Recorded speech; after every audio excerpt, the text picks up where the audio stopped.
pool party was just as expected. I mean, ladies and gentlemen, the drama continued. I did not expect anything less.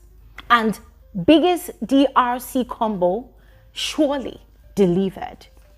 Dami was on a roll with Topher. I mean, this girl was literally entering Topher's brains, probably cleaning it all out, coming out, almost giving him an ultimatum. And Topher looked like he just needed the ground to open so that he would get all swallowed up, because that guy looked really confused. And you could tell that Topher did not really have the maturity to handle such a complex situation, because the whole thing was complex. In a way, it looks like he was kind of scared of Anita, scared of her as a person, and also scared of maybe offending her, or even scared of how people would perceive him on the outside, because it was very glaring that he was really fed up of being treated like a child, you know, getting infantilized by Anita, her constant yapping, nagging, her insecurities getting all projected on him. He's sick and tired of it all. And Dami coming into the house was like a breath of fresh air. But then he was holding back. And then Dami put him in a fix. Aside Dami, Rhuthee and Chinwe, they literally had to sit down and were mapping out their plans for their next line of attacks in the house. Ladies and gentlemen, these girls did not come to play. They came into the house on a mission. Yes, obviously given to them by Big Brother, and they have been active. And I am moving the motion that whatever Big Brother has offered to give them as a reward, Big Brother needs to double it all up, because these girls, they just literally revived a dead show. Yeah, they just revived a dead season. And this is like a first of its kind, giving us such explosive entertainment, you know, towards the end of the season. Come on. I dove my heart for Big Brother, and especially for the girls, because they have been delivering. So guys, let's get into this video as I spill, because I'm going to be spilling a lot. There's a lot, all right? So watch this video to the end. Don't skip out on any part, because trust me, you do not want to miss out on anything. And of course, this video would not be complete without your input. So I would love to hear your thoughts about everything that will be shared on this video, or even your own observation, you know, after the pool party, all right? So go ahead and share the comment section below. And you're all welcome to my channel. My name is Bbnaija. This is Frankly Speaking with Bbnaija, and I am the girl with the tea. Just a quick reminder before we get into the details of this analysis. Guys, don't forget that tomorrow by 3 p.m. WAT, I'm going to be converging here for our YouTube live conversation, our family meeting, our community gathering. And I cannot wait to see all of you, because I know that a lot of you are already bursting up with excitement. There's a lot you want to propagate. And of course, I also have mine too. So come through tomorrow. Let's rub minds. There's a lot to unpack. All right. Now, quickly, we move into the rest of this video. First off, beginning with Kelly Ray and Cassia's situation. Remember, the party ended with a fight that had actually ensued between both of them. We did not really see how the whole argument went, but what we saw was Kelly Ray, you know, vehemently and angrily explaining his own side of the story to them. By the way, twins, I think Victoria was there as well. Cassia was laying on the garden bed. She was quite upset. Dami was consoling her, and then Victoria went and joined them, consoling her. Osi also went to console her. So I'm like, what's happening between these people? So it was after the party in the kitchen that Kelly Ray was explaining to Rhuthee that it was all about, what's it called now? Minced pie. So it turned out that when they went out for the party, you know, Biggie usually gives them food, you know, snacks, confectionaries and whatnot. So Cassia had taken away 8 pieces of it and went to go keep it in the head of house condo. And somebody has seen her. So she had claimed that she took 6, but the person insisted that no, it was actually 8 pieces. So Kelly Ray had gone to Cassia and told her to go bring out the other 2. Like, who is it for? And Cassia had said she was keeping it for her friend, Victoria. But Kelly Ray insisted that, listen, that's actually a lot. And you don't know who is who. You don't want people to have a negative impression about you. So go and bring out that remaining 2 and keep it. Because the truth is that at the end of the day, when that confrontation happens, Victoria, that is a very quiet person, is not going to be there to defend you. In fact, she might not even be there when the whole thing is happening. And that was what caused their argument. So the way Kelly Ray had said it, he had said it like they just had a conversation. But it was later on that Cassia was now venting in the head of house lounge that, oh, I've told you several times, I don't like when people shout at me, but you were shouting at me. Why were you shouting at me? So she had refused to sleep in the same bed with him. Yeah, so she had slept on the sofa in the head of house condo, and he had slept in bed. Although he had gone to apologize to her several times, gone to try to speak to her several times in the house, but she was giving him the silent treatment, and she said she needed her space. She needed him to give, to just leave her alone. Yeah. But yeah, it happens between, couples, and I'm sure they are going to be fine. But that was that. Now, for Rhuthee and Chinwe, ladies and gentlemen, these girls were operating in the kitchen. Now, the interesting thing about Kelly Ray explaining what had actually transpired between himself and Cassia was the way Rhuthee just listened without giving an opinion, without even making any input at all. Yeah, they were in the kitchen at the time, but later on, she had moved away to I think the pool table area, and Onyeka and Osi, they were talking about the fight. They were talking about ships in the house. They were talking about people that have been kissing, and Onyeka was insisting that Kelly Ray was Cassia's boyfriend, that, oh yes, they've been kissing. Ladies and gentlemen, you need to see the way Rhuthee feigned ignorance of the whole situation. She was like, oh really, have they? They've been kissing in this house, Kelly Ray and Cassia. They've been best friends of 5 years now, and sometimes best friends of 5 years can decide to just kiss each other like that. And guys, like, it's a lie. I know that there's something there, and they're not just best friends. They're probably doing stuff. So she kept on insisting. And ladies and gentlemen, you need to see the way Rhuthee was heavily defending the double K pair. And see, at that point in time, I was just giving her accolades, because I thought she would possibly, spill as well. But then the fact that she knew it was not in her place, to spill these people's secrets. And the fact that she was acting like, oh, it's not everything that happened in the house that I'm actually aware of. The fact that I have been outside all this while does not mean that I've been keeping up with the show. And that is the front that the three musketeers have been putting up in the house. And so the housemates are quite confused, So at that moment, I was just giving Rhuthee her flowers. I say, wow, girl, you really did great right there. But aside that, there was also Dami having a conversation with Tofa. Ladies and gentlemen, listen, I need somebody to do me a favor. When the show is over, someone should please contact Dami's management, yeah? And gift her an all expense paid trip to some beautiful island that I just go and chill, soak her feet in water, and just enjoy nature. Because that girl, she was working really hard yesterday. I'm not gonna lie. She was not doing too much, she was not being loud, but oh my God. You see that thing they call tact? Dami has it. She's endowed with it. She is blessed with it. Because she was talking to Tofa, and she was acting like she was upset with him, that she felt offended and disrespected. She's like, what is wrong, Tofa? Both of us were friends before I left this house. And now all of a sudden, I'm dancing with you, I'm dancing with my friend, and Sue just coming to come and drag you away. Why? Like, am I actually fucking you in this house? Am I fucking you? I'm just trying to dance with you. Why are your people just doing this? Why is everybody acting as if I'm coming to come and destroy whatever is going on in the house? And I'm just here. It's not fair. It's not... Omo. Dami was giving us class A acting. It was insane. Listen, it was... See, if I did not know that Dami was a fake housemate, it was just as believable. It was. And it was equally entertaining. Because Tofa looked genuinely worried, confused, bothered. And he felt guilty as well.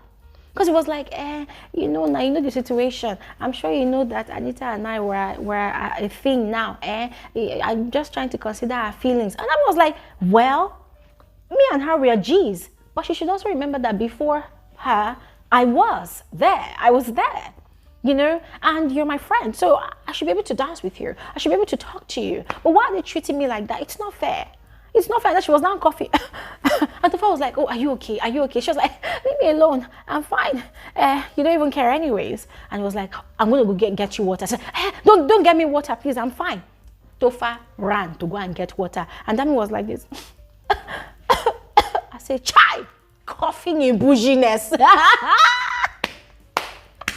Coughing with class. Coughing with cutesiness. Coughing with mindfulness. Ladies and gentlemen, Listen, that scene was epic. Epic. Epic. And then, to top the icing on the cake, Dami gave Tofa an ultimatum.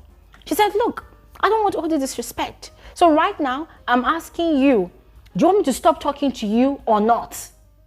Tofa could not answer. He could not. The guy was speechless.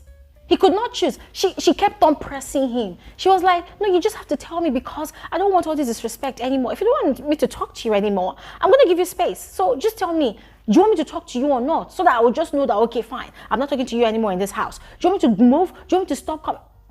Tofa did not answer that question though. Till today, as I'm recording this video, that question has not been answered. But at the end of it all, Sha, you know, he apologized to her and they hugged, and Tofa left to go and meet Anita upstairs. Anita was under the influence of alcohol. She was tipsy. Nelly was a bit drunk, but majorly tipsy.